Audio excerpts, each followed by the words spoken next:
Hi, I'm Helen Vluberts and this is my husband Mark. Yes, welcome to our website, Christianity Renewed. We're the co-authors of these three little booklets, Christianity Renewed, Volume 1, 2 and 3.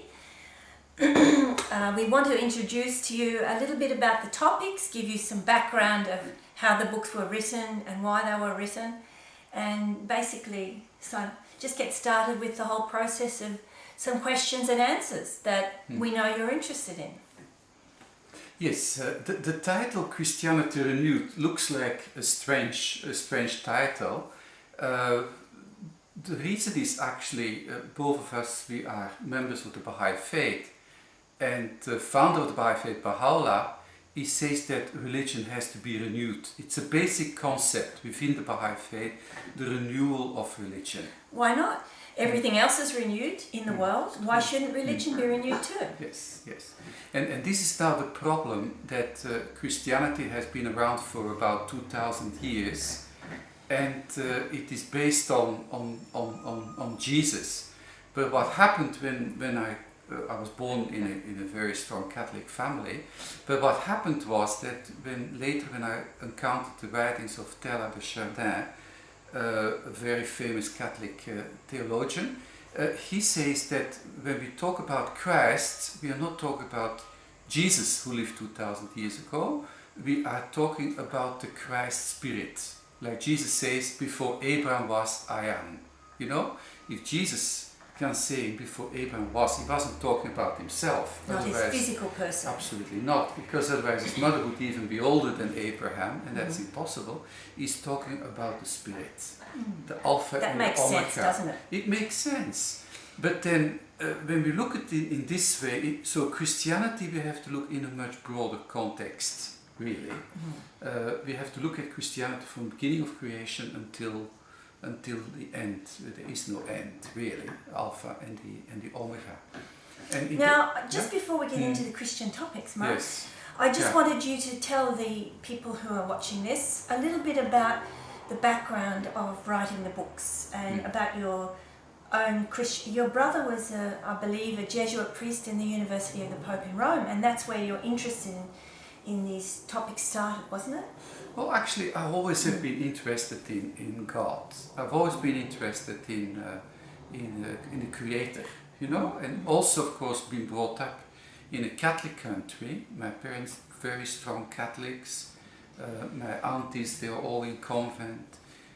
Also, we have Catholic newspapers, we got Catholic press and so on.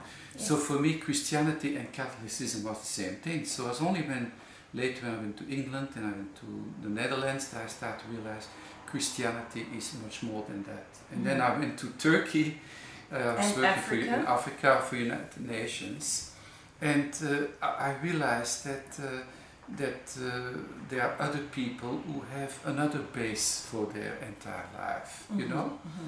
And first I considered this as something negative, but then I realized that actually it shows that we are all one, you know? And doesn't mean we're the same. It means that we are one human race, following one truth, believing in one God. That's the meaning of oneness. The oneness of God. The oneness of God. Yes. Oneness of God, oneness of religion, and oneness of mankind. Yeah. And I started my free investigation of truth, which is another Baha'i principle actually. My free investigation of truth, I started it quite early, very early actually. I was always interested in the why. Why is something like that? Right. Why did Jesus walk on water? You know, why did the heavens split? Why did Adam and Eve? I always was interested in the question why. When I was a young girl in Australia, growing up in Australia, my parents were not religious, but I would go out every Sunday to different churches, the Catholic, the Anglican, the Baptist, the Methodist, and I raised many questions, and I was the scourge of those churches, and they brought special people in to meet me because I was asking questions like, if there's only one Jesus Christ, why are there so many people in so many churches calling themselves Christians and dividing their churches?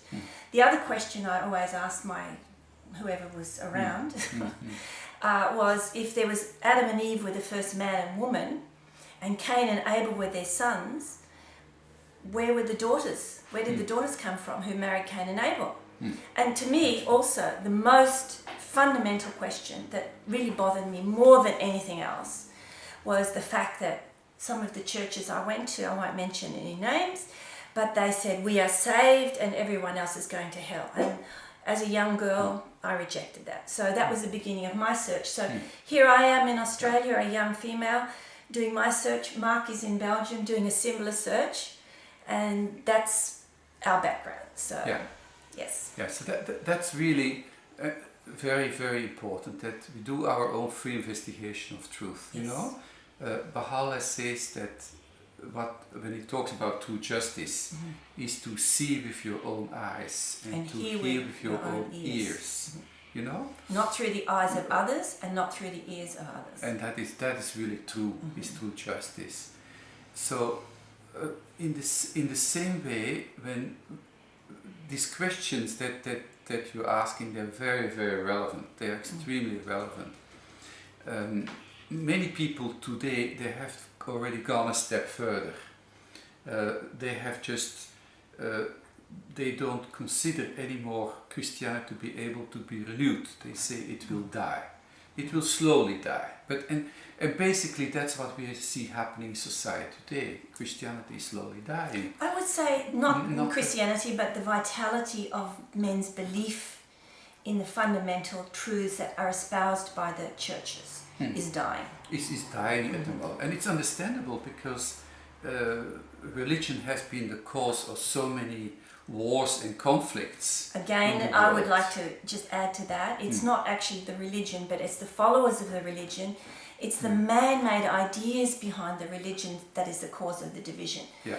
The basic foundation of Christianity, which is the words of Jesus Christ as written in the New Testament, which is founded on love, is eternal truth. But the divisions come when the man-made ideas are inserted into those truths. Yes, that's absolutely true. Jesus says, love your neighbor. Baha'u'llah says, love mankind. That's right. It's an extension of the same truth. It's an extension of the same truth. Yes. The importance of love. But then the thing is, now in our society we have become very practical people, and we are not so much more interested in the historical Jesus from 2000 years ago. We just see what can be done for the society, and maybe that's an important topic too. And that's where Christianity Renewed comes in. To get the vitality, they have to start to transform the society. That's right. Yes. Yeah, building communities.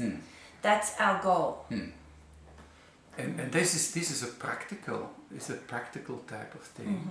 And can Christianity do it in its present form? That's the question. That is really... And that is what we're going to investigate in a series of video clips that we're going to put into our site, Christianity Renewed. And we hope that we will get feedback from you who are watching these videos, and the more feedback we get, the more we can have a dialogue with you, and we can have an ongoing discussion through this medium of our website. Okay, thank you very much. You're welcome. This is very nice. A nice introduction, don't you? Yes, okay. Yeah. Yeah. Good.